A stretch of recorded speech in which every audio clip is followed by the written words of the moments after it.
Buenas tardes a todos.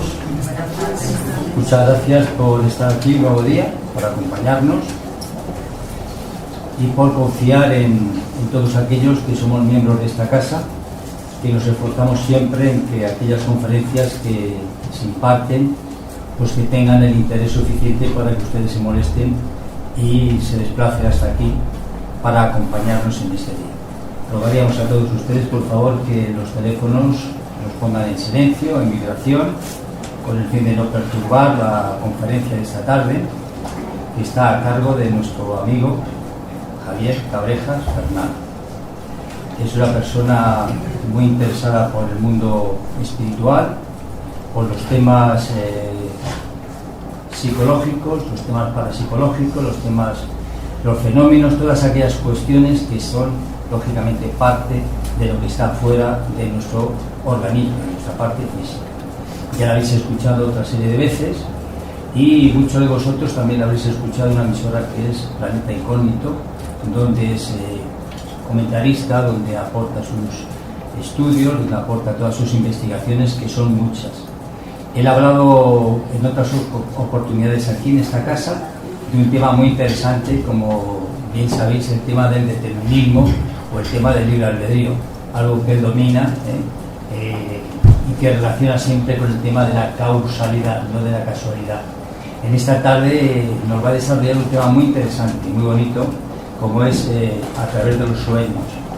Es muy amplio, pero nos gustaría que todos vosotros fueseis conscientes de que todos soñamos, de que todos tenemos unas vivencias en el mundo espiritual, aunque hay personas que lo consideran simplemente como un sueño, algo pues ambiguo, que no tiene ninguna relación con nuestra vida, y sin embargo él nos va a relatar, nos va a narrar lo importante que es el tema del sueño en cada uno de nosotros, porque nos va a servir pues para unirnos, para comunicarnos con nuestros seres queridos, con todos aquellos que son parte de nuestra vida, no solamente en esta experiencia, sino también en otras experiencias que hayamos tenido anteriormente.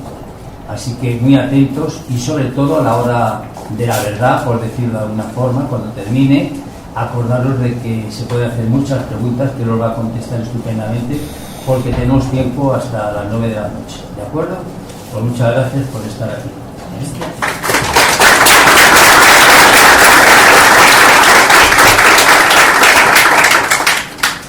Bueno, muchas gracias a todos por venir, por un día más estar aquí para escucharme a mí.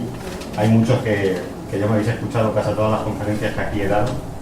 Y hoy quería plantear un tema que es muy vasto, es muy grande en contenido, pero centrándome sobre todo un poco en lo que es la historia un poco de lo que es el sueño, y sobre todo luego, como bien ha dicho Juan Miguel, ya que estamos en esta casa, una parte muy importante de la conferencia va a tratar sobre el tema espiritual y su relación que tiene con lo que son los sueños. Debemos de ser conscientes de que cualquier actividad humana, ya de por sí, se ve periódicamente imbuida o se ve periódicamente influida por lo que son los mensajes oníricos. Los mensajes, el mundo onírico es el mundo del sueño, ¿no? El sueño no es únicamente un fenómeno espontáneo y privado de la mente. Hoy en día lo hemos apartado y no nos hemos dado cuenta de que supone en sí una segunda vida. Pasamos un tercio de nuestra vida soñando, ¿no? Entonces es algo muy importante, porque tenemos unas experiencias durante el mundo onírico, cada vez que soñamos, cada noche que soñamos, que en muchas ocasiones no les prestamos la debida atención. Cabe preguntarnos, nos podríamos preguntar si ese abismo sin fondo en el que brota el onirismo se halla el germen de muchos de los estados y ánimos y pensamientos que luego aparecen y se desarrollan durante el día.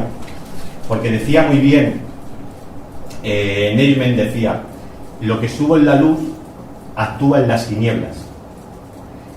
Neyman fue el autor de Zaratustra, y también podemos decir que él lo decía al contrario, lo que se gestó en las tinieblas actúa en la luz. Es una metáfora de que lo que nosotros, como vamos a ver que muchos estudiosos han hecho, todo lo que son lo que vivimos durante la vigilia tiene consecuencias en los sueños, pero también todo lo que soñamos, queramos o no, tiene consecuencias en nuestro mundo real. porque es que en efecto no solo lo soñado puede ser una continuación de los acontecimientos, pensamientos, emociones del día, sino que también todo lo vivido en ese estado onírico puede terminar alojándose en nuestra alma, muy importante. Yo voy a tratar aquí el término de alma, no, aparte de que hablaremos de consciente e inconsciente, pero muy fuerte el término de alma, y formar parte con la vida que vivimos en la vigilia, conformar un estado espiritual en total, que realmente vamos a ver cómo influye y va un poco dictando lo que luego en muchos acontecimientos de nuestras vidas tenemos, ¿no? Aunque no nos acordemos de lo soñado, que muchísimas veces no nos acordamos, pero eso sí, tener en cuenta que todos soñamos, todos somos llevados y dirigidos consciente e inconscientemente por los hábitos contraídos en nuestros sueños. Y hay una pregunta que yo siempre me he hecho. Nos han hablado de la historia en sí, de la humanidad. Como seres humanos llevamos una historia desde hace miles de años. Sabemos acontecimientos históricos, algunos los vamos a ver aquí que estaban influidos por los sueños. Pero ¿por qué nunca se ha hablado y se ha hecho una historia sobre el mundo onírico?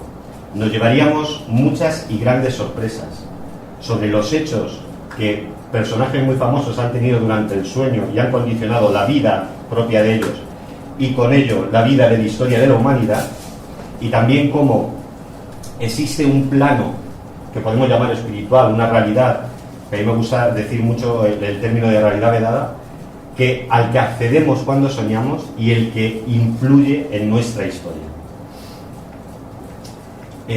También deciros que esta segunda vida no podemos considerar que no tiene ningún valor, porque sí la tiene, y tenemos que intentar sacar de todos nuestros sueños, poner una luz, iluminar lo que es la penumbra del sueño e intentar comprender los mensajes que cada noche se cruzan e iluminan nuestra mente.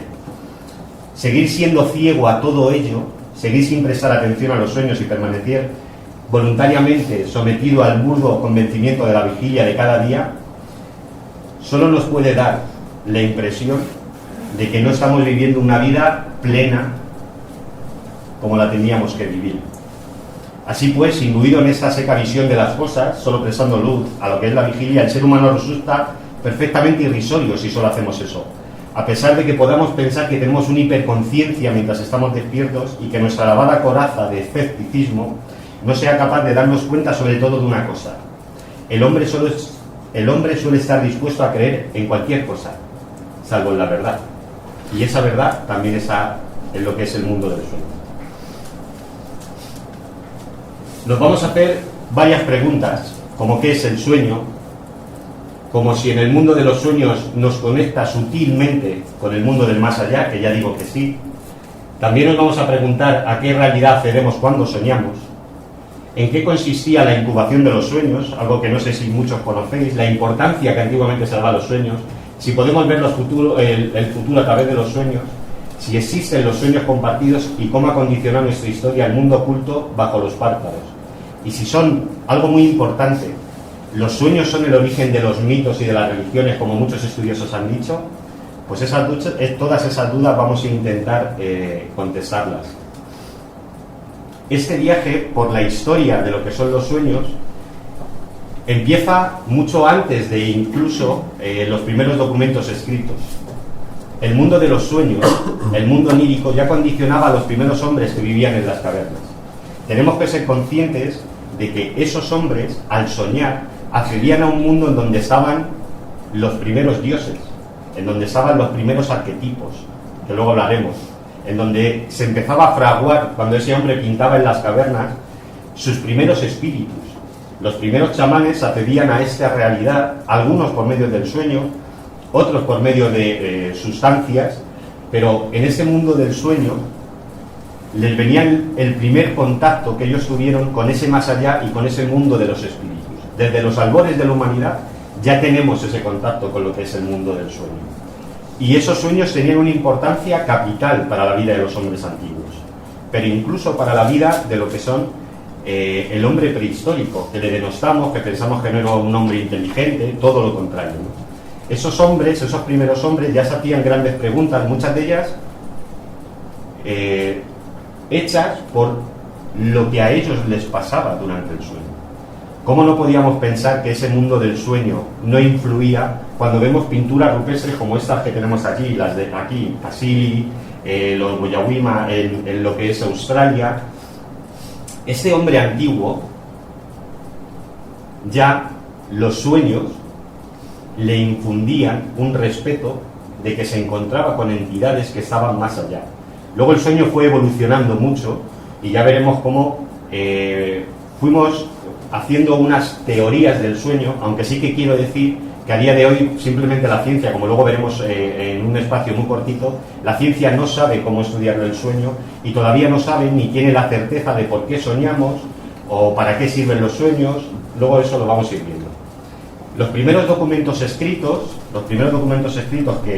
en los que se relata,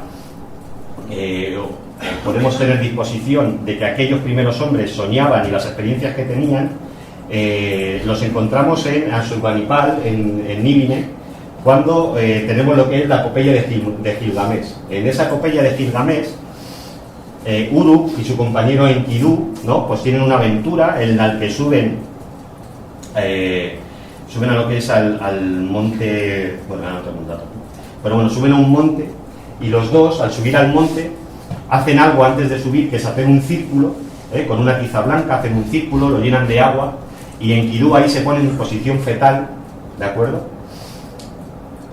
Y entonces ahí ya empieza a soñar. Esto os lo digo para que os deis una idea de que ya en la antigüedad, en esa tablilla, en ese primer documento que tenemos de lo que son la civilización sumeria, esos primeros documentos, lo que se le daba, la importancia que se le daba ya al mundo del sueño y al ritual del soñar, que hasta los dioses, porque esto no eran personas, eran dioses, los propios dioses también necesitaban ese mundo del sueño, también ellos se ponían a soñar, ¿no? En esa ofrenda, que se echaba también harina dentro de ese círculo, se pedía que se tuviera un sueño favorable. Se pedía que se tuviera un sueño favorable. ¿Por qué se pedía que se tuviera este sueño favorable? Porque ellos sí que estaban seguros de que el alma, de que el espíritu humano sí divagaba por otros mundos y sí podía incluso tener y resolver preguntas que ellos hacían cuando estaban despiertos, ¿no? Luego después, tiempo después, tenemos los rituales oníricos que también existieron en Egipto. También los egipcios dedicaron muchísimos templos a lo que es el templo del sueño, los llamaron, como son Serapis, en Memphis, el templo de Thoth en Tebas, etc. Quiero deciros algo, ellos, para estos hombres de la antigüedad, el contacto que tenían con los dioses, con sus dioses que les guiaban, sobre todo, ellos lo disponían a través de los sueños. Los dioses se ponían en contacto con los humanos a través de los sueños. En esa época podemos tener, ahora vamos a ver en Grecia, ¿no?, pero en el antiguo Egipto, todo lo que era, todos los dioses que regían, por decirlo de alguna manera, lo que es la especie de Olimpo del Egipto, aunque el Olimpo era más de los griegos, pero todas esa clase de dioses se ponían en contacto con los hombres a través de lo que es el sueño.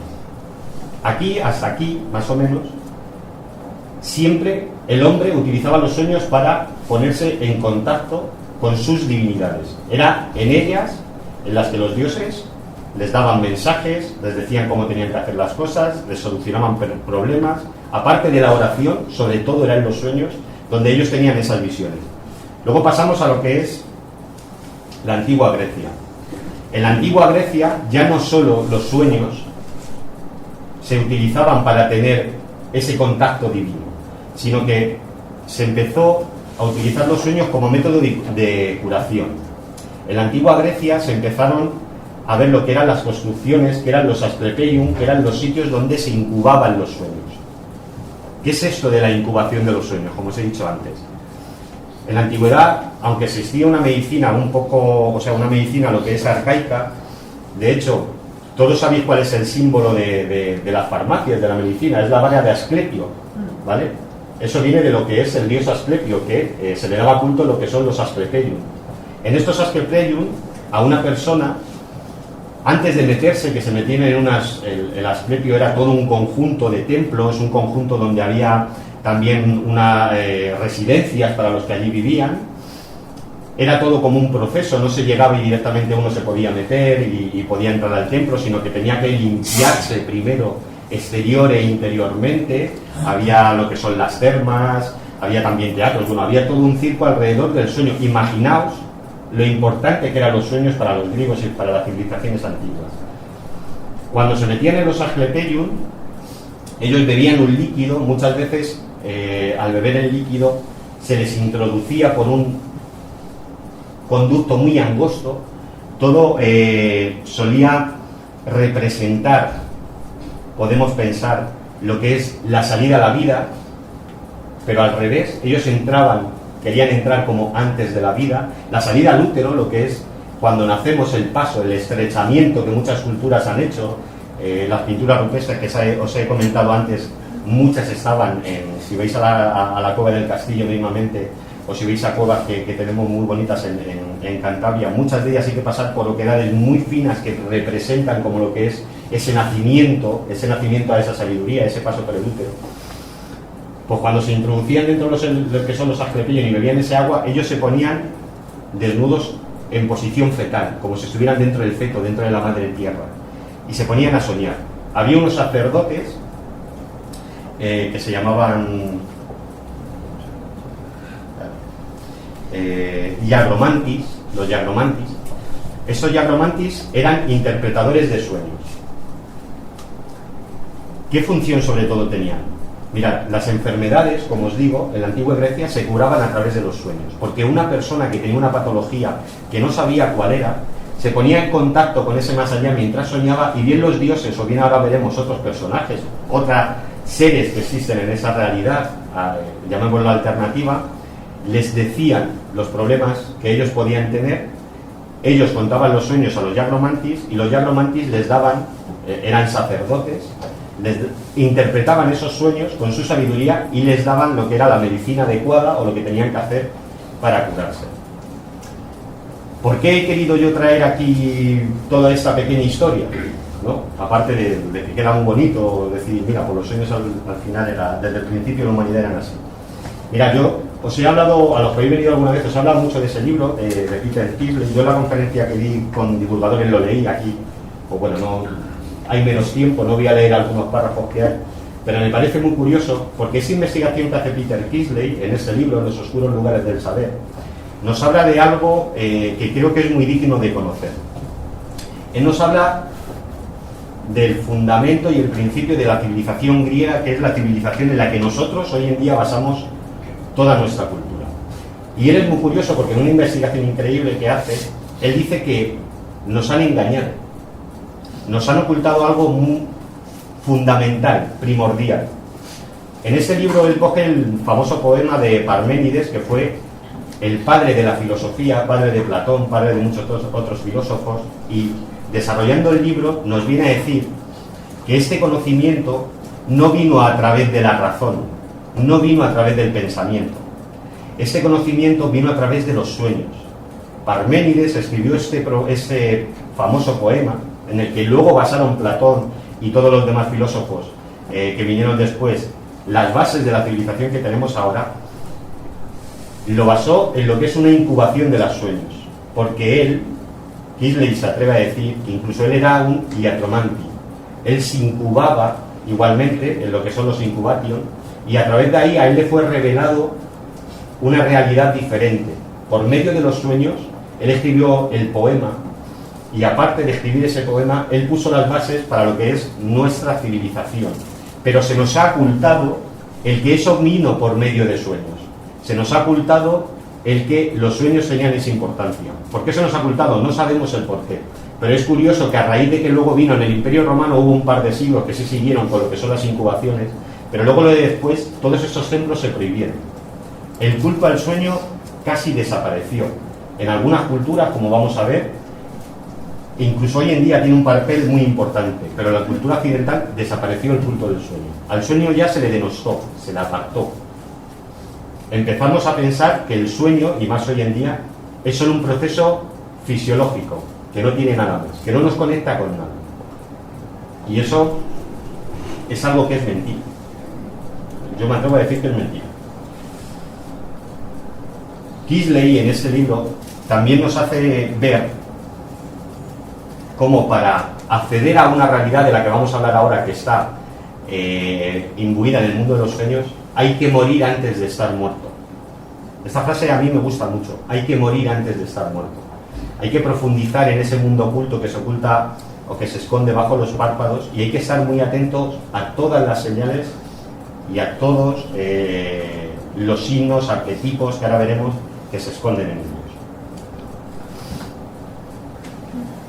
Los sueños, hoy en día, según la ciencia, no son más que una función vital por ser imprescindible, restauradora, complementaria y fundamental para asegurar la vigilia, siendo fisiológicamente necesario.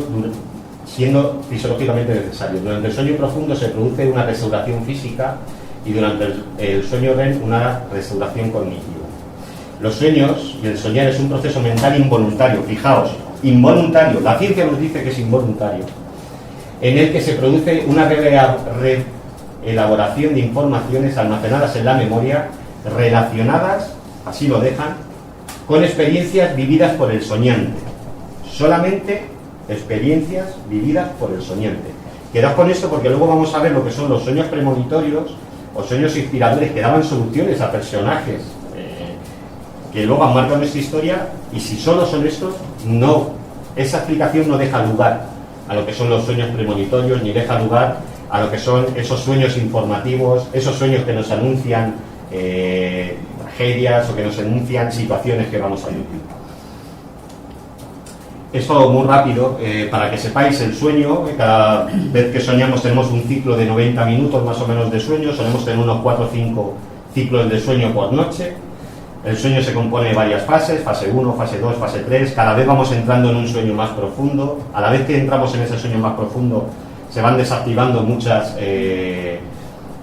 funciones de lo que son cognitivas de nuestra mente, hasta que entramos en un sueño profundo, que es el sueño REM, la fase REM, que es la más profunda, en donde están los típicos, que lo habremos oído, los movimientos oculares rápidos, y que la aceleración del ritmo cerebral y respiratorio es bastante acelerada. En estos sueños también hay una glándula que deja de hacer una función, que se paraliza, que es por la que nosotros al soñar que corremos, que nos caemos, no nos movemos en la cama, y que hay ciertos trastornos del sueño que no he traído porque era un tema bastante vasto, ¿no? Pero hay algunos trastornos del sueño que podíamos ver, que vosotros podéis investigar, como el insomnio familiar fatal, el sonambulismo, etc., que luego también tienen otras explicaciones también de parte del mundo espírita, pero ahí la ciencia nos dice que hay una glándula que corta lo que es la función que tiene, y entonces por eso no nos movemos durante el sueño, no pegamos, no hacemos muchas cosas.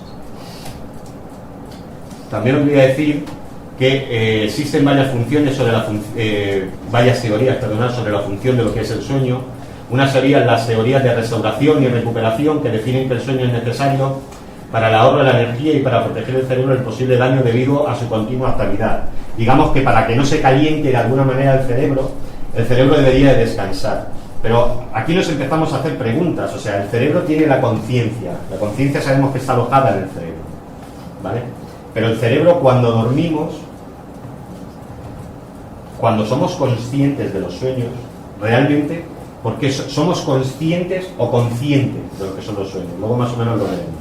O sea, en nuestra conciencia hay solo una conciencia. ¿Qué sucedería entonces con la gente que es consciente del sueño? Si estamos inconscientes, como es en la fase REM, ¿por qué somos conscientes de lo que estamos soñando, ¿no? Son varias preguntas. Otras teorías también son el proceso de eliminación de residuos. Y luego las teorías de adaptación, que estas me gustan, que son de tipo neurológico para los procesos de maduración del sistema nervioso, y procesos de plasticidad neuronal. La plasticidad neuronal quiere decir que nosotros vamos creando durante el sueño nuevas conexiones. Aprendemos durante el día, y eso que aprendemos claramente nos hace que tengamos conexiones nuevas. Nuestro cerebro es un músculo. Eso es así, se ha comprobado. Es un músculo plástico, que dependiendo de la función que nosotros hagamos, el cerebro cambia. Una persona que no ha leído en su vida, si de repente se tira 3 años leyendo, la capacidad de leer, la capacidad de memoria, todo eso va a ir aumentando, ¿no? Pues, ¿cuándo tendría lugar este proceso? Durante el sueño. De hecho, hay algo muy curioso. A una persona que se le pone a hacer una actividad, se ha medido que según va haciendo esa actividad, de un día para otro, la va haciendo mejor. porque plásticamente su cerebro por la noche va creando nuevas conexiones. Y luego en la teoría del proceso de consolidación de la memoria y aprendizaje de tareas realizadas, como os he dicho. Tenemos dos memorias, una memoria a corto plazo, digamos, y una memoria a largo plazo, para hacerlo los más sencillos. Entonces, durante el sueño sería cuando se traspasaría de una memoria a otra. Vamos ahora un poco a meternos en el tema. Ya hemos visto lo que nos ha dicho la ciencia, a grosso modo. Luego todos vosotros podéis investigar mucho más si queréis sobre lo que es el sueño, y me voy a centrar mucho más en lo que yo he venido aquí en la conferencia, ¿no? Mirad, en ocasiones los sueños revelan una realidad que es mucho más fuerte que la imaginación o lo que más llamamos fantasía. Esto lo escribió Franz Kafka, ¿no? Que todos habéis visto, no sé si habéis leído lo que es la Metamorfosis, y cómo él se basó, para escribir la Metamorfosis, él se basó en lo que son en sueños, y fijaros las alucinaciones un poco que luego él plasma, ¿no? Que son esas alucinaciones de insectos bicéfalos, muy curioso, ¿no?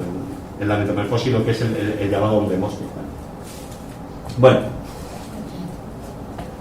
nos hemos quedado en Grecia. En la Edad Media sigue avanzando lo que es el sueño, y un poco digamos que una vez que se empieza a poner lo que es el pensamiento mecanicista, el sueño empieza a quedar denostado de que pueda significar algo más que ese proceso involuntario. Ya hemos visto lo que ha habido la ciencia, pero entre medias hay una serie de personajes que yo quiero extraer aquí, sobre todo el primero, como es Jung, que Jung es el primero que de verdad se mete y investiga como ninguno lo que es el sueño. Es un verdadero científico de la mente y del sueño, porque Jung era súper metódico, eso hay que tenerlo claro. De Jung se llegaron a escribir más de 8.500 sueños. A grosso modo, él llegó a escribir más de 8.500 sueños en anotaciones. Y Jung tenía una postura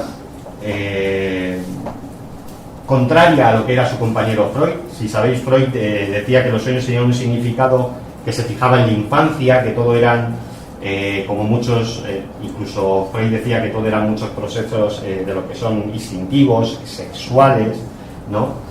Y fijaba en la infancia y en el pasado las causas del olinismo, en el pasado. Pero Jung descubrió que esto en parte no era así. Jung descubrió que los que me habéis oído también lo achacó a lo que es la sincronicidad, había un puente que unía la materia y la mente, ¿de acuerdo? Había algo sutil que el inconsciente con el consciente, el yo interior con todo lo que exteriormente nos rodea, ¿no? Jung también nos trasladó al mundo del inconsciente colectivo. Cuando dormimos, todos pasamos al mundo de lo que es el inconsciente individual. En ese inconsciente individual pueden aflorar lo que son problemas. Incluso Jung lo decía. Es curioso que los sueños tienen algunas características, porque no lo desechó del todo, sino que él abrió un poco más la mente que Freud. Él decía que sí que las experiencias nuestras de la vida, de alguna manera, sí que se veían influidas, los sueños se veían influidos por ellos, ¿de acuerdo? Lo que nos pasa tiene ese, digamos, profundiza a través de los sueños, profundiza en ellos, los problemas que tenemos, por eso soñamos una cosa, por eso soñamos otra, etc.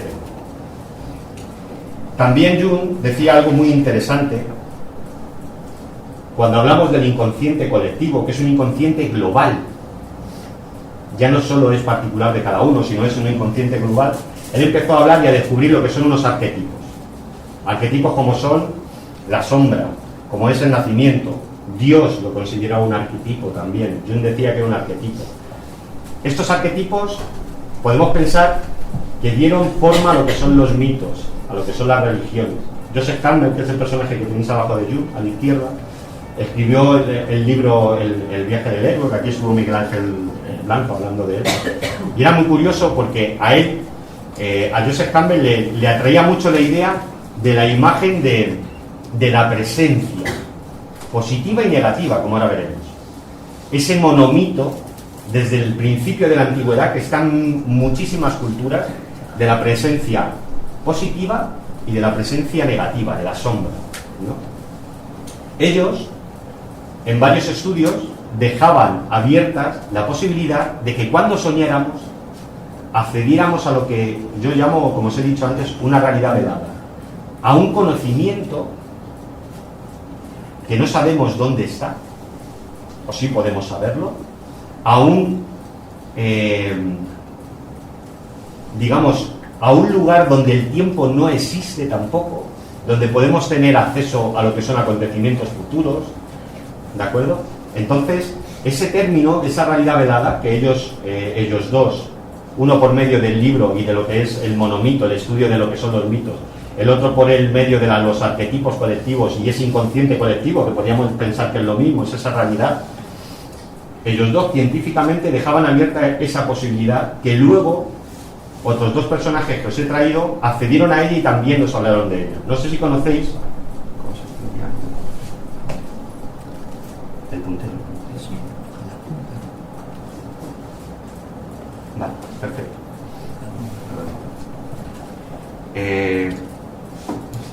La punta.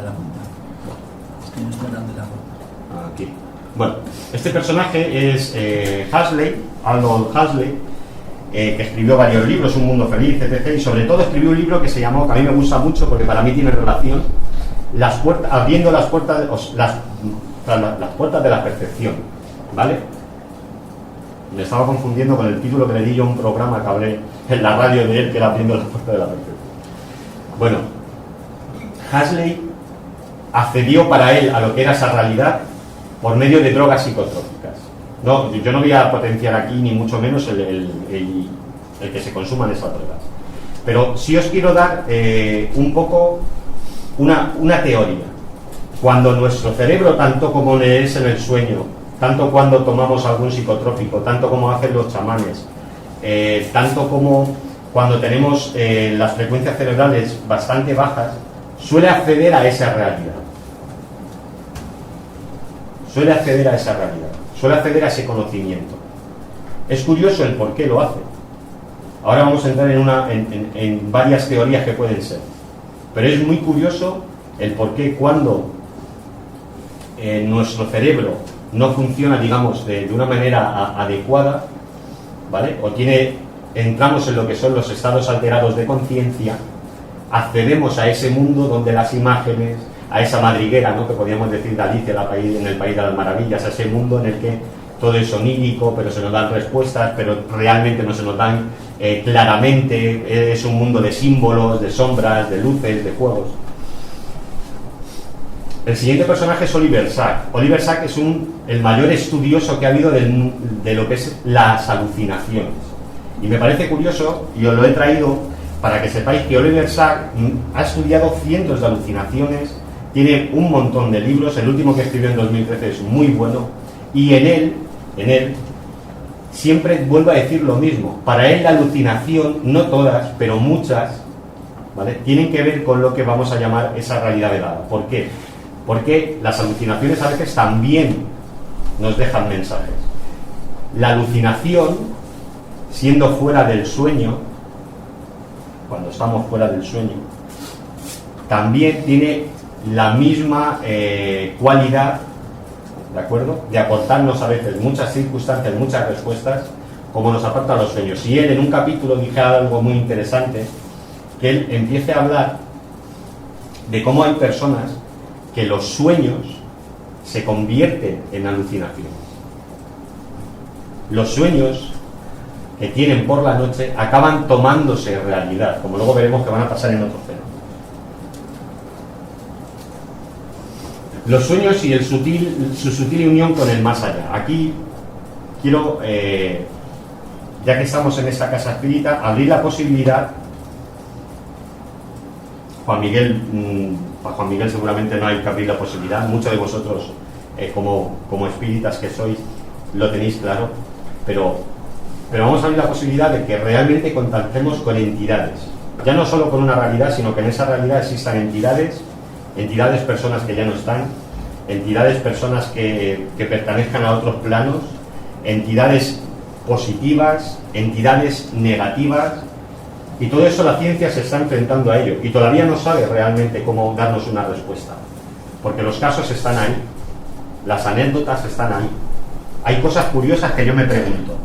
Cuando ahora, como vamos a ver, vamos a tratar un poco lo que son algunos trastornos del sueño, como es la parálisis del sueño, los visitantes de dormitorio, todos los fenómenos que yo he leído, que tanto por Oliver Sacks como por Jung, cuando se producen lo que son las parálisis del sueño y los visitantes de dormitorio, son siempre experiencias negativas. ¿Por qué la gente no tiene una parálisis del sueño con algo positivo? ¿Por qué llamamos alucinación? ¿Por qué no llamamos alucinación algo positivo, algo placentero? ¿Por qué cuando tenemos un sueño placentero no tenemos ese miedo? O sea, si fuera un proceso que se produciría y que tuviéramos lo que llamamos alucinaciones hipnogógicas, hipnopómpicas, etc., ¿por qué eso no se produce cuando vienen entidades positivas? ¿Por qué siempre se producen con entidades negativas? ¿Por qué va asociado una cosa a otra? ¿No será que de verdad esas entidades realmente existen? Porque si tú te pones a tratar con un paciente que tiene lo que es una parálisis del sueño y experiencias que vamos a ver ahora, él te dice que a él le puedes decir lo que quieras, puede ir a un médico 40 veces que te va a decir que lo que él ve es real. No hay género de duda, es real. ¿De acuerdo? Existe un mundo sobrenatural que en ocasiones choca con el nuestro, y solo si nosotros estamos preparados para aceptar esa realidad distinta y alternativa a la nuestra. Si no estamos aceptados, sin embargo, si no la aceptamos, esta realidad que existe, este mundo sobrenatural, se va a manifestar con la misma fuerza a través de los sueños. Es una frase de Joseph Campbell. ¿Y eso es así? Pues ahora voy a empezar casos que sí. Voy a empezaros a contar lo positivo. Esos sueños en el que se nos aparecen esas personas que ya no están, esos espíritus que ya no están. Esos sueños en el que se nos dan soluciones a problemas que tenemos, en el que una persona de nuestro pasado que hace un montón que no vemos, viene, puede ser, os voy a poner el ejemplo de nuestro padre, nuestro abuelo, nuestra madre, ¿no?, por edad, pero de repente luego la vamos a ver como si fuera un chaval, como nosotros. Vamos a soñar con ella y va a estar en su mejor momento, va a estar en lo que es la mejor fotografía que podíamos haberle visto de ellos, etc., ¿no? Yo voy a empezar con algo que yo no he contado nunca, pero que siempre a mí lo tuve siempre dentro y yo creo que fue de las primeras cosas que a mí me llamó mucho la atención. Yo cuando tenía 12 años, la típica panda de la gente que íbamos al colegio, yo tenía muy buenos amigos, tres buenos amigos, que un día saliendo del colegio, íbamos a colegios diferentes, pero entonces éramos más o menos monaguillos, ¿no? Hicimos la comunión, íbamos a confirmarnos y seguíamos siendo como monaguillos. Pues un día al salir del colegio, una furgoneta pasaba por la calle García Orejas y era una persona que iba de vida y se lo llevó a 3 por 2. 2 de ellos fallecieron, uno de ellos se llamaba Schuster, le llamamos Schuster porque era igual a Schuster, además le encantaba el fútbol, y la otra persona era Eva María. Lo curioso es que semanas después, yo no me enteré en ese momento, o sea, yo fui a casa y, bueno, la típica cena que tu madre te quiere apartar, fue la primera vez que yo me enfrentaba a la muerte, realmente. O sea, la primera vez que yo me enfrenté a un ser con el que habías hasta el día de antes saber que ya no estaba. Pues te intentan como aislar un poco, ¿no? Te lo intentan poner todo como muy dulce. Lo curioso fue que semanas después yo empecé a soñar con ellos dos. Fue algo muy curioso, yo empecé a soñar con ellos dos. Pero lo curioso es que a mí me parecía raro porque yo no soñaba con los sitios donde yo había estado con ellos. Y además en los sueños teníamos conversaciones. Y claro, era curioso porque yo le preguntaba, sobre todo a Schuster, que era con el que mejor yo me llevaba, y un día le llegué a preguntar, pero bueno, ¿qué haces aquí? ¿Dónde estás? O sea, estás muerto. Yo no te veo. ¿Por qué vienes a mí en los sueños? Pero lo curioso es que era en sitios, yo luego me enteré, porque yo seguí luego teniendo trato con sus padres sobre todo, y yo le conté tiempo después esos sueños, eran en sitios donde ellos habían estado. O sea, el sueño no venía influido por mí. No eran recuerdos míos. No eran recuerdos míos. Eran recuerdos de ellos. Y os voy a decir el por qué. Yo no tuve ocasión hasta que no tuve 14 años de ver el mar. O sea, yo de joven no vi el mar. Era imposible. ¿De acuerdo? Pero en el sueño era perfectamente una playa de Valencia, donde sus padres iban. Yo no podía haber estado allí. ¿Qué condicionó? ¿Qué extraña relación? ¿Cómo yo puedo acceder a un mundo donde no he estado nunca? Y hay detalles que luego yo los cuento y es así. La característica de esos sueños eran sueños con olor, os lo puedo asegurar, son sueños que no se borran, eran sueños con olor, sueños con textura, eran sueños en los que te tocaban y sentías el tacto, eran sueños muy vividos, eran sueños en color. A veces tenemos sueños en blanco y negro, pero era un sueño que se diferenciaba a todo, a todo. Y a mí me pareció curioso eso, ¿no? ¿Qué haces aquí? ¿Por qué vienes? Porque no fue un sueño ni dos. ¿Por qué vienes? Y cómo él, ¿por qué no voy a venir? ¿Por qué no podemos seguir haciendo lo que seguíamos haciendo antes? Hasta que en un momento se despidió. Y ya no volví a soñar con él. Y os puedo asegurar que no he vuelto a soñar con él jamás en mi vida. La filosofía espírita, Juan Miguel me dejó unos apuntes, yo luego me cogí el libro en PDF en la tableta, nos habla de que realmente todo esto se produce, que el espíritu se separa de nosotros. La realidad de los sueños. Es la realidad de los sueños. Es así. Tiempo después, 15 años después, más o menos, tuvo también otra experiencia luctuosa, ¿no? Como muchos tenemos. Y esta persona era muy allegada a mí, una persona a la que yo me llevaba muy bien con él. Lo curioso fue que yo, incluso en uno de los sueños en el que él apareció, tuvimos una conversación en el que yo le pregunté cómo podía saber que él realmente estaba en un más allá que existía y por qué no nos lo decían a nosotros. O sea, ¿por qué no llegaban a cada uno de nosotros una persona que hubiera muerto y nos dijera, mira, el más allá existe? Y nos diera una prueba, aunque fueran sueños.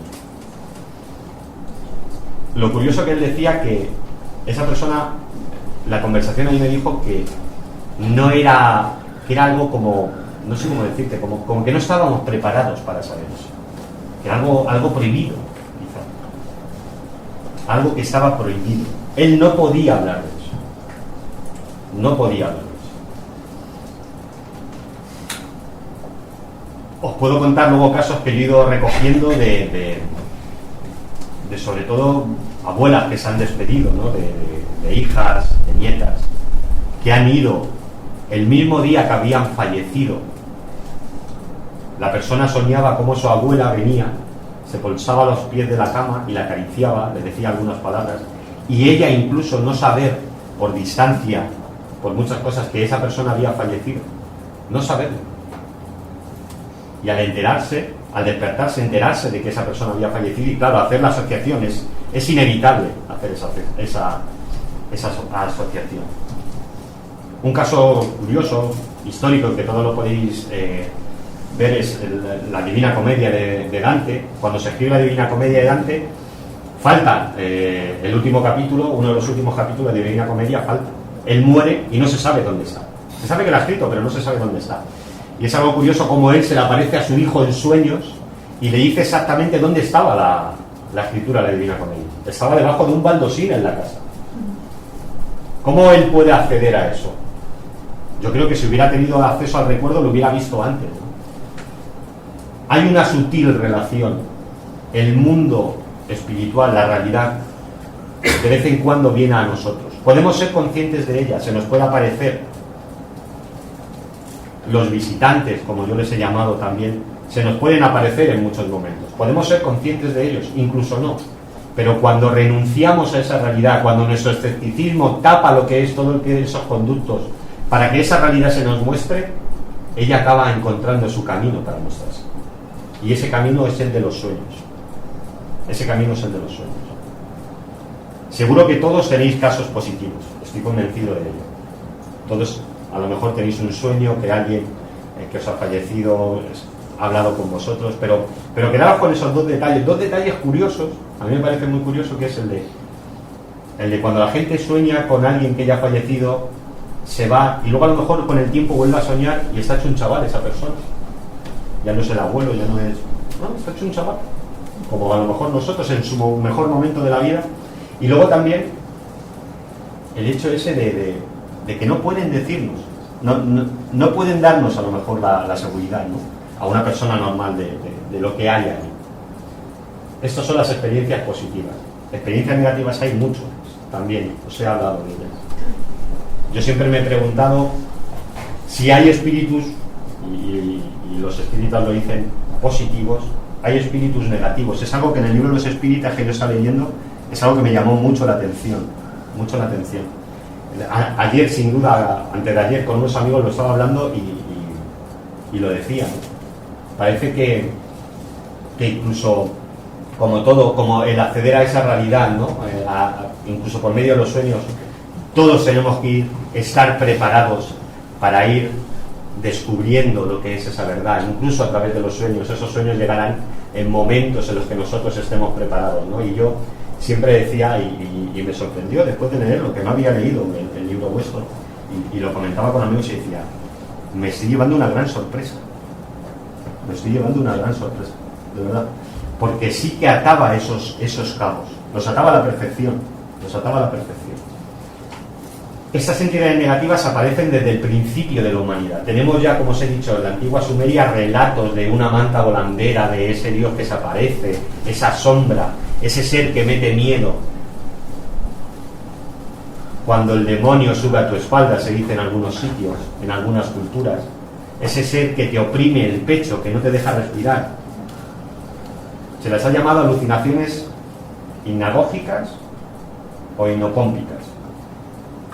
Antes o después de lo que es dormirnos. Pero es algo curioso, mirad, antes de que en 1830 el psiquiatra francés Jean Etienne le diera a esta palabra su término actual, a la palabra alucinación, lo que es el término actual de que es una divagación, la alucinación significaba aparición. Ellos creían que era una aparición de algo, de un mundo diferente al nuestro, que se plasmaba ante nosotros. ¿De acuerdo? Alfred Maury después, en 1848, calificó estas alucinaciones de hipnagógicas o hipnopómpicas según si fueran antes o después de dormir. Pero ¿cómo puede una persona realmente que está sufriendo lo que es en sí una alucinación, y que la ciencia nos dice que es un proceso de que en el cerebro empiezan a fallar o empiezan a bloquearse ciertas sustancias, no se puede mover? ¿Cómo se repite lo que es ese arquetipo, esa sombra, ¿no? ¿Por qué desde el principio de la humanidad el hombre le han venido estas entidades a visitar? ¿Y por qué nos producen miedo? Y lo que os he dicho, ¿por qué no se tiene lo que es una experiencia de esos trastornos del sueño con algo positivo?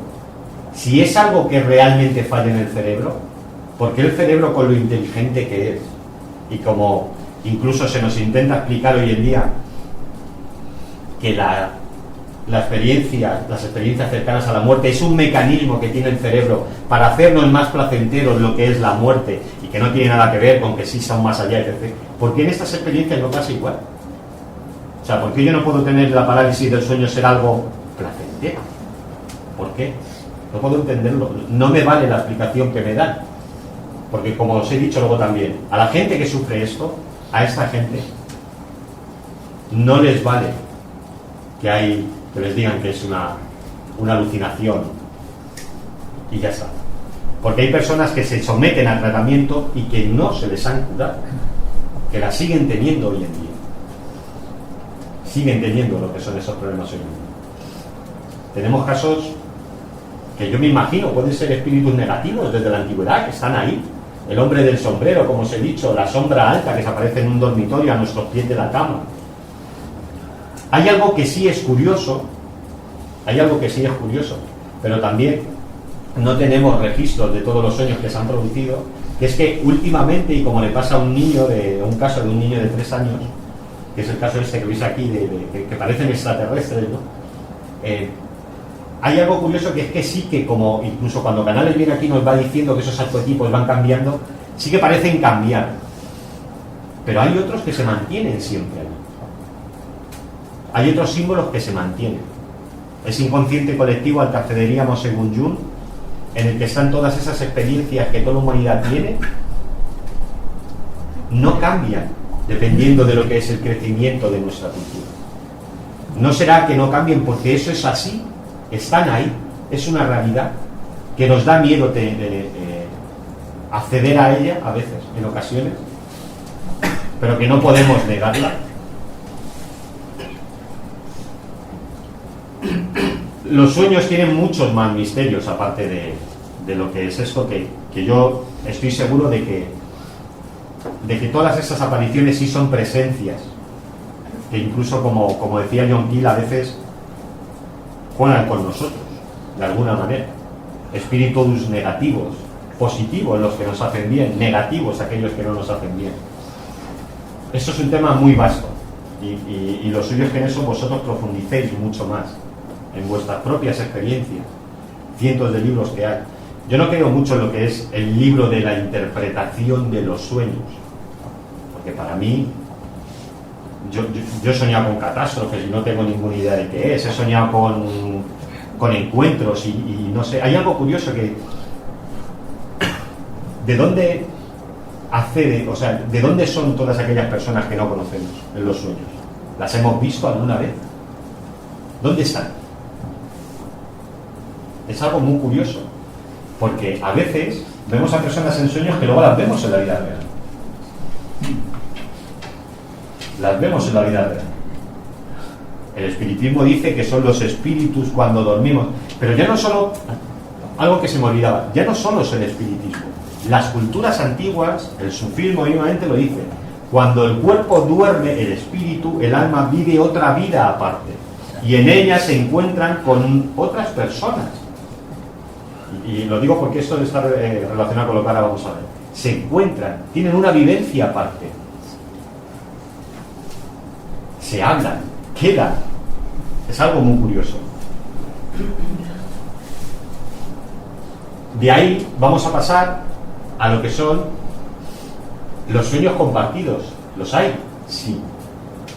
Hay casos. Hay gente que queda para soñar. Hay páginas de gente con miles de visitas que quedan para soñar. Yo los he traído por algo curioso, porque me parece algo muy curioso, que haya gente que incluso he visto hasta conferencias, no os puedo decir, yo no tengo ningún caso de eso, pero de personas que han quedado, se han dado los teléfonos en un sueño y luego han quedado a tomar un café tranquilamente, como si fuera lo más normal y lógico del mundo, como si fuera algo muy lógico y normal. El sueño es un mundo al que no prestamos atención y llenísimo de posibilidades. ¿Qué son los sueños lúcidos? Como os decía yo antes, ¿alguien sabe decirme a ciencia cierta dónde estoy cuando estoy soñando? ¿Realmente alguien me puede contestar esa pregunta? ¿Y por qué el mundo del sueño es algo efímero? Es un mundo en el que yo no intervengo en los objetos que aparecen en el sueño. Yo no recreo ese mundo, no tengo como una capacidad ahora mismo para recrear ese mundo. Yo sueño con algo en el que yo soy sujeto y objeto a la vez. Casi todos hacemos eso. Yo no puedo decir, ahora voy a poner, normalmente, ahora voy a poner un armario aquí en esta habitación, o ahora voy a poner un coche. No. El mundo del sueño se nos presenta tal cual. Es un visitante. Exactamente. Pero hay una cosa curiosa. La gente que tiene el poder, de alguna manera, de marcar lo que es el sueño que están viviendo. Y aquí es donde yo os iba a la pregunta que os he hecho antes. Si solo tenemos una conciencia, y esa conciencia está en el cerebro, y está alojada en el cerebro, y no se desprende, ¿cómo puede ser uno consciente de un sueño cuando se está inconsciente? Porque la conciencia no está en el cerebro. Porque a lo mejor sí hay que abrir esa posibilidad. Sí hay que abrir esa posibilidad. Aunque para nosotros, para muchos, bueno, para nosotros no, para otros muchos sea algo muy de locos, de que la conciencia no esté en lo que es el cerebro y de que ese espíritu sí que pueda desprenderse. A lo mejor venga de un sitio, se instale, incluso por las noches, como decían los sufis, el alma Los sufis es una frase muy bonita, porque ellos dicen que cuando dormimos realmente van a la realidad, a casa. Cada noche al dormir ellos dicen que van a casa. Ahora estamos circunstancialmente, claro. Es algo curioso, porque no solo lo oyes a lo mejor, o sea, no solo es venir aquí y lo oyes por la doctrina que aquí se enseña, sino que en muchas culturas lo hay. Ya vamos a ver algo muy, muy gracioso, un pequeño detalle, ¿no? Al final, que quiero acabar con eso. Bueno, ¿y qué pasa entonces si existen personas capaces de regir todo esto? Eso nos llevaría a preguntarnos sobre la verdadera naturaleza de la conciencia y sobre la verdadera naturaleza de los sueños. Y como yo os he dicho, los personajes que os he escrito antes se lo preguntaron. Jung tuvo en su torreón de Bollinger, tuvo una experiencia que él pensaba que estaba soñando y que en un sueño venía como una santa compañía, que él abre la ventana de su torreón y cuando mira él ve de unas 15 a 19 sombras como nazarenos que están abajo en el jardín. Y en ese momento él piensa y se da cuenta de dos cosas: que esas 19 sombras le están mirando a él y que no está soñando, que lo que él pensaba que era un sueño ha traspasado y ha venido a lo que es la realidad. También, cuando estas personas que tienen el poder, como ahora vamos a ver, tienen el poder de buscar soluciones, de transformar sus sueños, cogen conocimiento que luego utilizan para su vida, para lo que es la vida real. Eso ha pasado siempre en la historia. Como os he dicho, hay una historia que es la historia del olinismo, que no está escrita, pero que está llena de preguntas. Y tenemos varios casos. Me voy a centrar en este más porque aquel de allí es cuando Julio César cruza lo que es el Rubicón. Eso es algo que cambió la historia, sí, porque si Julio César no llega a cruzar lo que es el río el Rubicón para ir hacia Roma, un río que tenían prohibido cruzar con sus ejércitos todos los generales romanos, y él, ¿por qué lo cruza? Él está en la noche de antes, la tarde de antes, él está decidiendo qué hacer, qué no hacer, y él tiene un sueño en que su madre, estando en Roma, le dice, él ve a su madre que le dice que venga hacia él.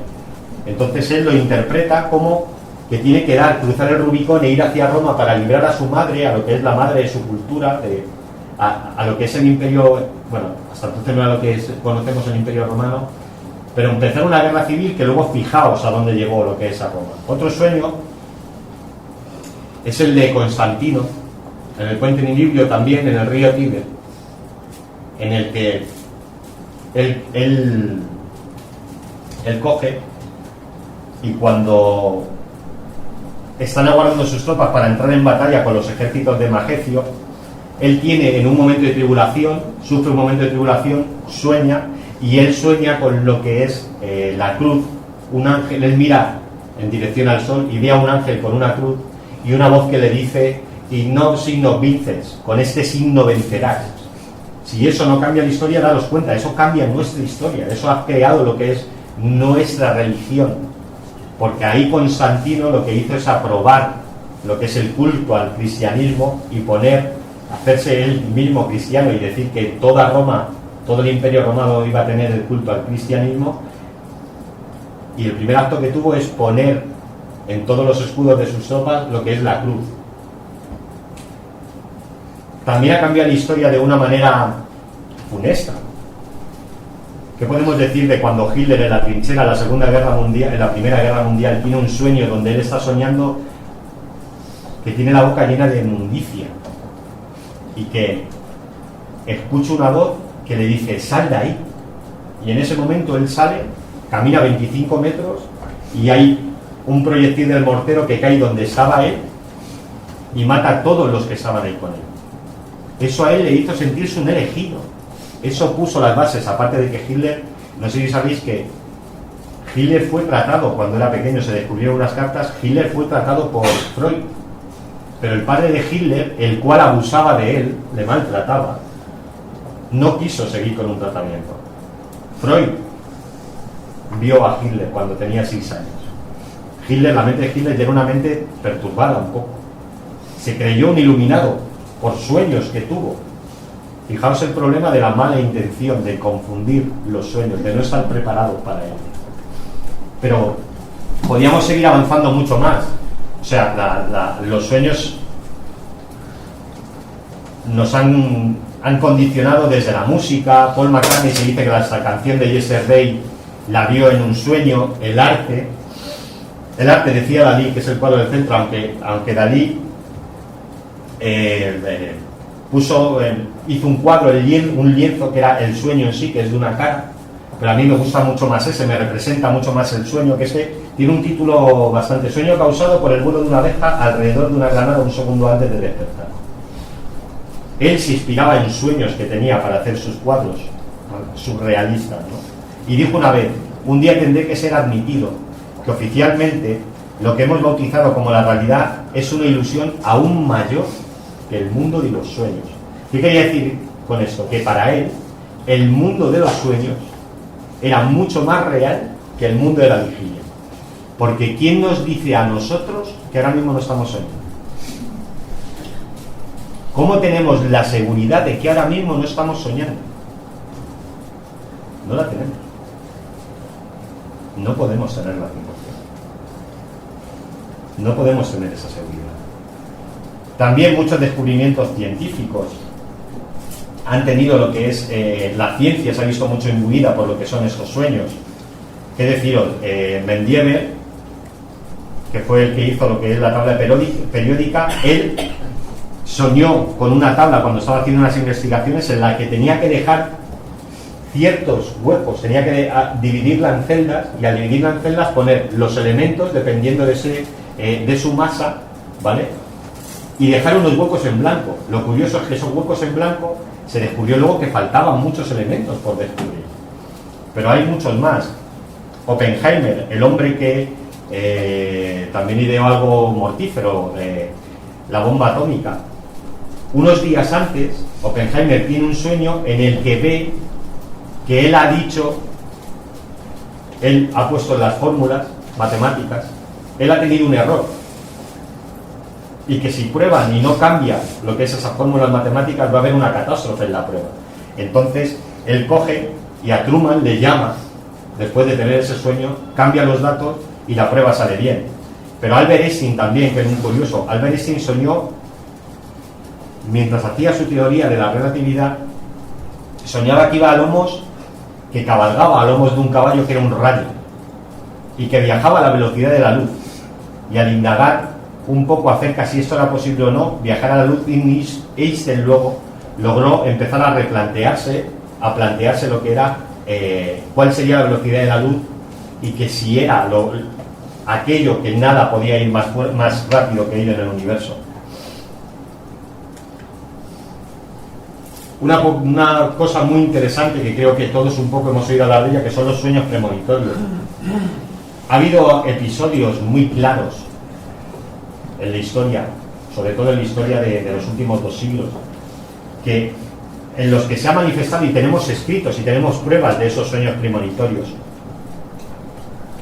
Porque Jung decía que durante el sueño el tiempo no se rige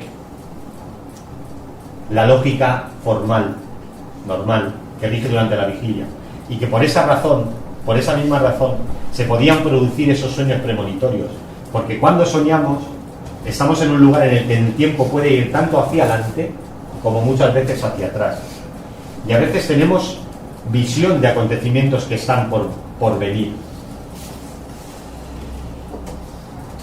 Lo que fue la tragedia del pueblo de Aberfan de Gales fue un derrumbamiento que hubo de una mina bajo un pueblo de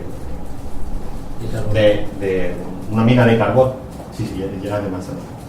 Bajo una mina de carbón en el que murieron 146 personas, entre ellos 123 niños. Y lo curioso fue que la noche de antes y los días de antes hubo gente del pueblo que tuvo premoniciones. Hay un caso muy curioso de una mujer que está soñando que está dentro de una cabina y que ve un niño cómo viene a correr hacia ella, que ve un cartel en el que pone Aberfan, esta mujer no era de allí, y que ve como detrás del niño viene una masa negra persiguiendo al niño. y ella le dice al niño que intente correr hacia la cabina de teléfono, pero al final no puede salvar al niño. Es algo curioso, porque luego es lo que pasó en realidad. Cuando los niños fueron a la escuela, la mina por las lluvias se vino abajo y una bocanada de lo que es carbón arrasó con medio pueblo. También tenemos Lincoln, que soñó con su propia muerte.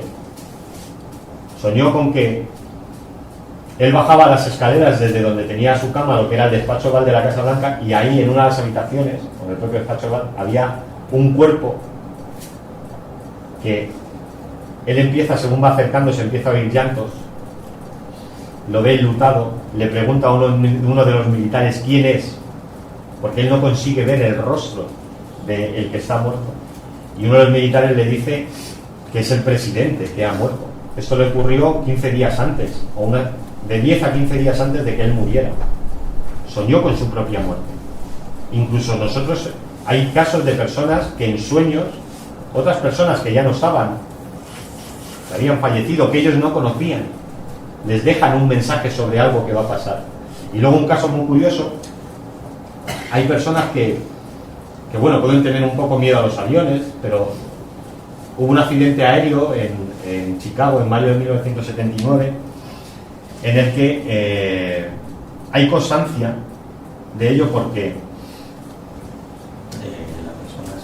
un antiguo mecánico de la Fuerza Aérea, ¿vale?, que se llamaba David Bott, fijaos, era un antiguo mecánico de la Fuerza Aérea, tenía conocimiento, empezó a tener sueños en el que veía algo, un avión plateado con la bandera, con un símbolo que a él le parecía la bandera de Estados Unidos en la cola, cómo iba volando muy bajo por los edificios, giraba, se daba la vuelta y cómo se estrellaba.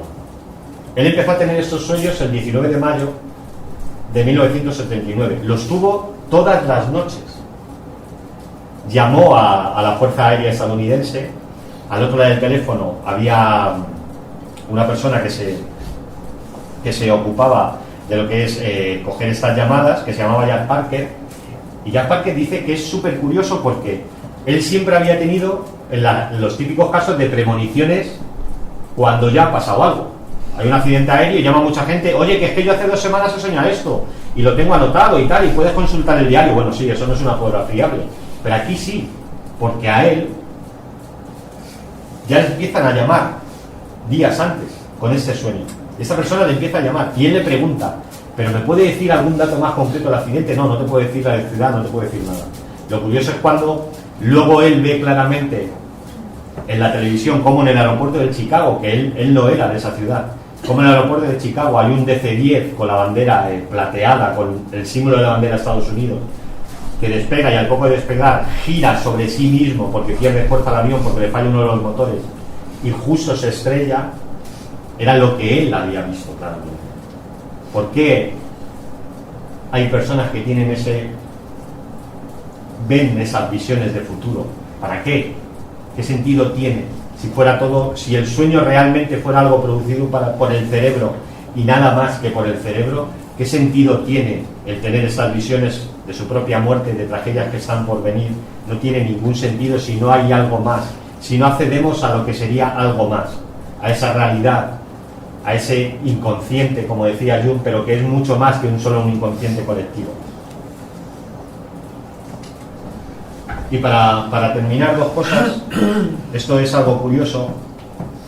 Todo esto que hemos visto es cómo se interpretan los sueños en nuestra cultura, la nuestra. Pero no solo está en nuestra cultura. No somos el centro del mundo occidente, no lo somos. Hay una cultura que se llama la cultura Señor, que es el pueblo de los sueños, en la que su vida es nutrida por el mundo onírico.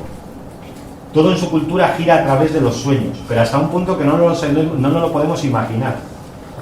Cuando a un niño se le empieza a instruir en que cuando sueña que a alguien de su tribu, hay un animal que va a coger y va a matar a esa persona con la que él está soñando, se le instruye para que él en los sueños le tiene que salvar, porque para ellos la vida real no es la vida de la vigilia. Para ellos la vida real es la vida del sueño. Y así viven. Mirad, aunque esto nos pueda parecer primitivo, aunque esta manera nos pueda parecer primitivo, porque luego ellos todas las mañanas se reúnen y dependiendo de lo que son los sueños, así ellos cogen y toman las decisiones dependiendo de lo que cada uno ha soñado. Y por mucho que os digo que nos puede parecer ridículo, hay algo curioso. Esto fue investigado por un doctor y por un antropólogo, por un psicólogo, Hilton Stewart, quien se quedó verdaderamente impresionado porque empezó a decir que los Senoi, en lo que todos giraban a los sueños, para su vida giraba a través de los sueños, no tienen enfermedades, no han tenido guerras, no se producen conflictos en lo que es su tribu, porque para ellos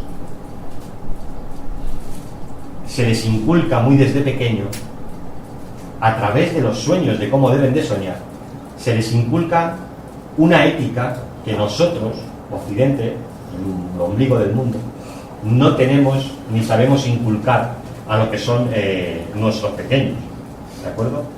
También hay otras tribus, hay otra tribu que es muy curiosa, que se llama los Asanti, en África, que los Asanti es curioso porque para ellos también el mundo de los sueños es algo tan real como lo que es la vigilia, hasta el punto de que si ellos sueñan con que tienen relaciones sexuales con una persona que no están casados, tienen que pedirles perdón a la mañana siguiente y les tienen que ofrecer un obsequio. Si ellos matan a una persona, lo que son los sueños, se reúne lo que es el tribunal y pueden llegar incluso a ser juzgados por haber cometido un asesinato en lo que son los sueños. Pueden ser extremos,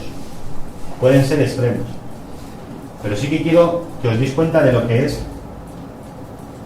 el paradigma de la diferencia de lo que se vive en una cultura que para ellos los sueños es una segunda vida igual que la vigilia.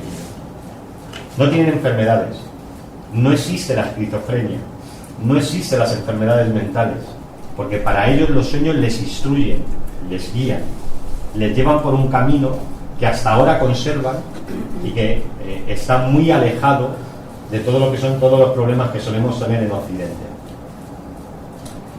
Esta realidad que nosotros nos empezamos a plantear cuando Buchheber postuló la postura de lo que son los universos paralelos, a mí me ha llamado mucho lo que es la atención, el mundo de los sueños con el mundo de los universos paralelos. ¿Por qué? Porque también en la doctrina espírita se habla de que cuando dormimos se tiene contactos con otros planos, otros mundos. ¿Qué más da llamarlos otros mundos que llamarlos mundos paralelos, universos paralelos? No tenemos conocimiento de qué sería, porque no nos hemos podido ver un universo paralelo.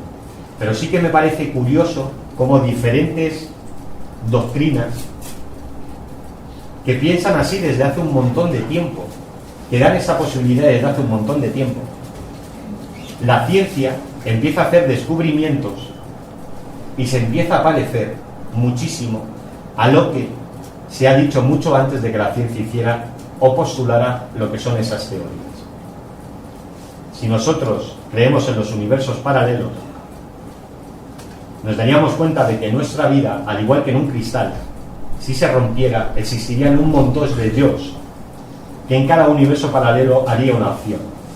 Y que a lo mejor cuando nosotros dormimos, lo único que hacemos es que nuestra conciencia se pueda trasladar a otro yo que está viviendo otra circunstancia, que pueda acceder al futuro de alguna manera, porque eso en un universo paralelo el tiempo no se puede regir como nosotros lo regimos así aquí, y que perfectamente por eso se pueden dar explicación a ciertos fenómenos que hoy en día tenemos.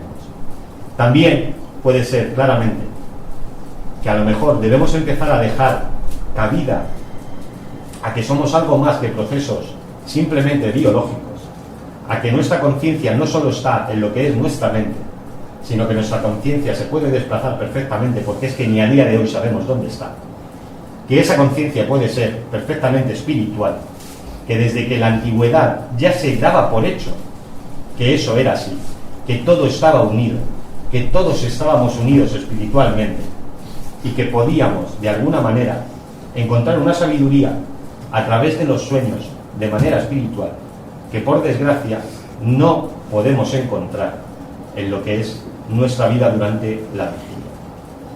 Y tener claro que cada vez que cerréis los ojos por la noche debéis, para mí, darle la misma importancia, ya sea que nuestro espíritu se separa del cuerpo, como pueden decir los sufis o la religión o la doctrina espírita, o por el conocimiento de lo que podemos acceder,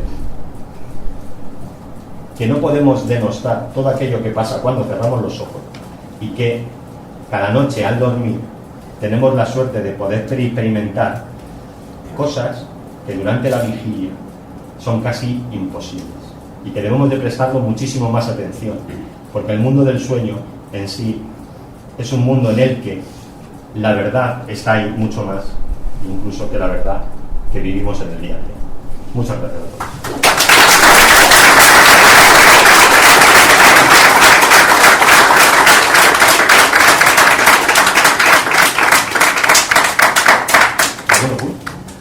Preguntas, venga. Yo quería comentar que un sueño que he tenido, que la verdad es que es inquietante. Hace como un año soñé que subía a un avión y sufría un accidente y yo no salía viva. O sea, yo me vi en espíritu. Yo me vi muy serena, muy tranquila, aceptando que había muerto. Y me vi andando. Y a los lados, es curioso, no vi ningún familiar, sino mis antiguas compañeras de trabajo que lloraban. ¿Me quiere decir que no suba a un avión porque me puedo morir o qué interpretación puede haber ahí? A veces los sueños nos avisan por medio de símbolos de que no hagamos ciertas cosas o de que tenemos que superar ciertos miedos. Yo a subir a un avión no tengo ningún miedo. No tienes ningún miedo. No tengo ningún miedo. ¿En la época en la que tú tuviste el sueño ibas a subir a algún avión? Creo que no. Pues te voy a decir algo que seguramente diría Juan Miguel. A veces en los sueños se nos dan mensajes que no tienen nada que ver, a lo mejor, para lo que es el cuerpo, sino que son mensajes que tienen más que ver para lo que es la conciencia, el espíritu. Tú no tienes por qué entender. Muy serena, aceptando mi muerte y bueno, paseaba. Hay algo curioso, hay algo muy curioso que te hayas visto muerta, es algo que no todos nos vemos. Porque normalmente cuando te mueres el sueño se corta, se suele cortar el sueño, suele acabar el sueño. Cuando te sueles caer en un barranco antes de que llegues, se acaba el sueño. Digamos que es un mecanismo, hay alguna clase de mecanismo que no. Pero es algo muy positivo incluso para ti que hayas dado ese paso a que en el sueño te ves despierta o sea, te ves una vez muerta y te ves como presencia, como espíritu. Sí. Yo creo mucho en los sueños por Jung, he leído mucho Jung y tengo un diario de sueños de hace más o menos unos 3 años y es hermoso. Por ejemplo, yo ahora mirar los sueños de hace 2 o 3 años que no los entendía. Y ahora sí los entiendes. Palpables. Incluso ahora tienes Palpables, mensajes. claro. Ahora coges mensajes de aquellos sueños. Claro. Y por ejemplo, cuando yo tengo algún problema o alguna cosa, yo incubo sueños. Los aprendí por una discípula de Jung. A incubar los sueños. Sí. Se pueden incubar los sueños y se le pide al sueño un problema que uno tenga y todo, y en sueños se resuelve ese problema. A veces, es curioso cómo a veces en nuestras... Jung decía precisamente que los problemas que tenemos durante lo que es la vigilia se nos daban las respuestas a lo que son los sueños. Jung fue un estudioso absoluto de los sueños, ya te he dicho, cerca de 8.500 sueños y no son más. Es que yo he leído casi toda la obra. 8.500 sueños que fue anotando, era súper metódico, anotaba muchísimo los sueños. Y lo curioso es cómo él va haciendo ese proceso en el que llega un momento que él sí deja abierta esa puerta a lo que es esa realidad, por mucho que hable de los arquetipos, pero a contra de lo que es Jung, no piensa que todo sea algo mecanicista, sino que deja abierta esa puerta. Es algo curioso, como una de las 10 mentes más importantes del siglo pasado. Y él dice que cuando, por ejemplo, uno sueña con la madre, que la madre está muerta, alguna cosa, es porque uno está matando de esa persona, de la madre de uno, algo que no le gusta de él. Y eso es cierto. Eso es cierto. Cuando uno, por ejemplo, ve en el sueño que su madre muere, yo al principio no, pero después me di cuenta que sí, que había cosas que yo tenía que matar de mi madre, que eso es. cosas que no me gustaban de ella. Muy bueno. Sí. Yo, por ejemplo, no sé cómo interpretar, porque yo normalmente tengo unos sueños que los considero absurdos, surrealistas. O sea, que no es, por ejemplo, que vas soñando que es un perro que te muerde. O sea, se junta a lo mejor antiguos compañeros de trabajo con familiares actuales, con animales, cosas que no tienen un sentido. Entonces, yo muchas veces digo, ¿qué es esto? ¿Qué significado tiene? El sueño fisiológico. Van de la forma irregular. Como también os he dicho, hay veces en los que no podemos descartar que hay un proceso fisiológico, ¿vale? De consolidación de la memoria, de consideración de las experiencias, de aprendizaje. Con la conferencia que yo os he querido dar hoy, no quería decir que todos los sueños que tengamos constantemente sean o bien porque nos den un mensaje, o bien porque nos traslademos a otro plano, no. O bien porque todos sean sueños lúcidos, no. O sea, todos, incluso hay gente que no recuerda lo que sueña. No sueña esa gente, sí sueña. Todos soñamos, todos tenemos los ciclos de sueño continuamente. Lo que pasa es que sí que hay sueños que tienen un significado especial para nosotros y hay otros sueños que no. Pero es curioso que no siempre tenemos por qué tener sueños que sean o sueños lúcidos o que tengan un significado. Yo he soñado con personas que nunca he visto en mi vida, no sé de dónde vienen. He soñado situaciones que son realmente absurdas. Tiene que ver lo que son las fantasías con lo que es la memoria, con un proceso que el cerebro empieza a mezclar. Perfectamente puede hacerlo. Yo he soñado con veces que se producían grandes catástrofes, a lo mejor. Es un sueño muy recurrente, que no sé por qué, yo he tenido bastante. Y desde hace tiempo, ¿no? Yo con inundaciones. ¿Por qué? Porque tenemos a lo mejor un miedo al agua, no lo sé. Mira, hay una cosa muy curiosa, fíjate, ahora que mencionas lo del agua. Sí que te voy a decir una cosa, siempre que de pequeño iba a la piscina con mi familia, siempre por la noche soñaba que me ahogaba.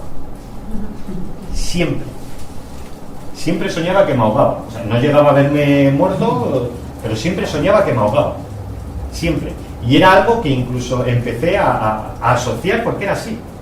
Era tener la sensación cuando duermes de haber estado... Un niño está todo el día en el agua, no hace más que nadar. Pues tener la sensación en el cuerpo de estar reseco por el cloro y llevar a un mecanismo que era empezar a soñar y durante la noche siempre soñaba que me ahogaba la piscina.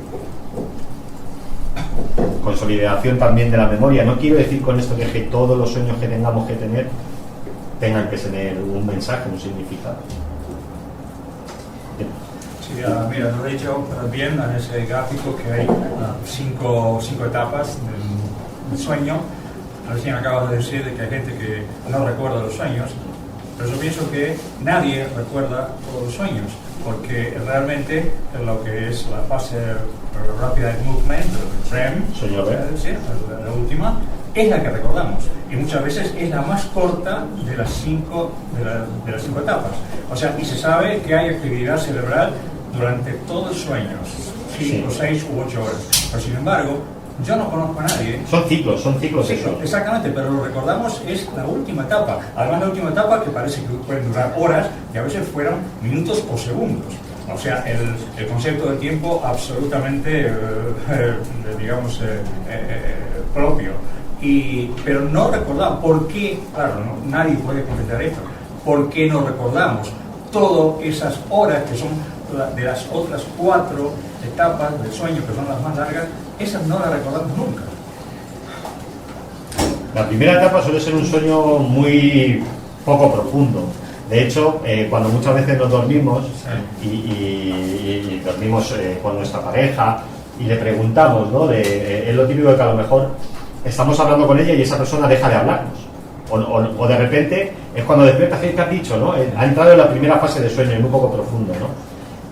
Digamos que cada fase de sueño va haciendo que haya procesos cerebrales que se van desconectando y que entremos en lo que es la cuarta fase, aparte del sueño. La cuarta fase es donde empieza lo que es el sueño más profundo que tenemos, pero realmente donde se producen los sueños más vividos, los sueños más lúcidos, es en la fase 4. Es donde realmente recordamos los sueños. Se ha visto que son los sueños mucho más vividos en esa fase del sueño. ¿Por qué hay gente que no lo recuerda? Yo tampoco recuerdo de todos los sueños, Pero sí que me parece curioso, yo conozco personas que te dicen no sueño. Y lo curioso es cuando te vienen y te cuentan un sueño. Es como, pues es que tú no sueñas, porque nunca has contado un sueño. Tú dijiste recién también, durante la conferencia, que nosotros no podemos afirmar que esto no sea un sueño, pero yo lo llevaría un poco más lejos. No podemos afirmar que no estemos dentro del sueño de otra alguien persona. más. Es decir, habrá visto la película Origen, Sí. de Christopher Nolan, que deja claramente la posibilidad de que seamos el sueño de otra persona, o que alguien esté, o algo esté dentro de nuestro sueño. Eso incluso ya nos meteríamos en lo que Aldo habló la semana pasada, de lo que es la conciencia, y lo que yo le pregunté, que realmente podemos ser producto de una conciencia mucho más mayor a la que nosotros. A eso me refiero exactamente. Pues igual podemos ser productos de un sueño, de una mente mucho mayor que está soñando. Pero son preguntas, es como los universos paralelos, o sea, son cosas que realmente nunca vamos a poder tener una comprobación sobre ello. Bueno, pero Harvard ahora, este año, principios de año, los científicos de Harvard dieron por buena la teoría, ya que para ellos no era una teoría, que era altamente probable lo de los universos paralelos. Y eso vino del mundo científico. No puede probarse. Es imposible, o sea, no se va a poder, a no ser que de alguna manera, pero no tenemos, ni creo que tengamos la ciencia para alguna vez probar, si no conocemos este universo, cómo podemos visualizar un universo paralelo a este. Bueno, hoy en día. ¿Alguna pregunta más? ¿Los sueños premonitorios se cumplen o tienes constancia de que alguno se haya cumplido? Mira, realmente sueño premonitorio, si se cumple se llama premonitorio, si no, no pasa a ser más que un sueño. Más. Pensamos que es un sueño premonitorio cuando soñamos algo que acaba cumpliéndose. Ya, es que puede ser premonitorio también por lo que compone ese sueño, ¿no? Que son cosas de la actualidad que en el pasado, cuando se soñaron, no existían. Entonces, el escenario, las cosas están aquí ahora. Entonces, a veces en el sueño no te gusta, tienes miedo de que se vaya a cumplir aquello, ¿no? Que ya te hace 15 años. Hombre, claro, hay cosas que hemos soñado que queremos que no se cumplan. Yo lo considero premonitorio, que como en aquel sueño, porque yo morí en aquel sueño, de un accidente de tráfico con el coche exactamente que tengo actualmente. Yo no tenía aquel coche, yo tenía un centro comercial, mi coche que era un Ford F1, no era mi coche en el sueño, era un coche, no el Scenic negro tapizado en beige como el que yo tengo ahora.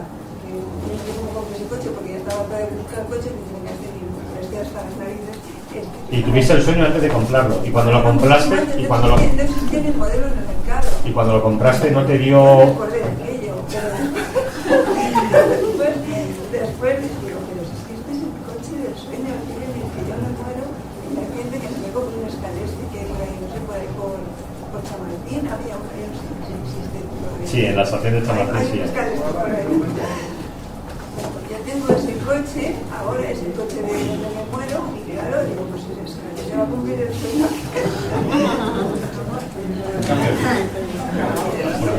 Solo te quiero decir que los sueños premonitorios que decimos que han sido premonitorios han sido porque se han cumplido.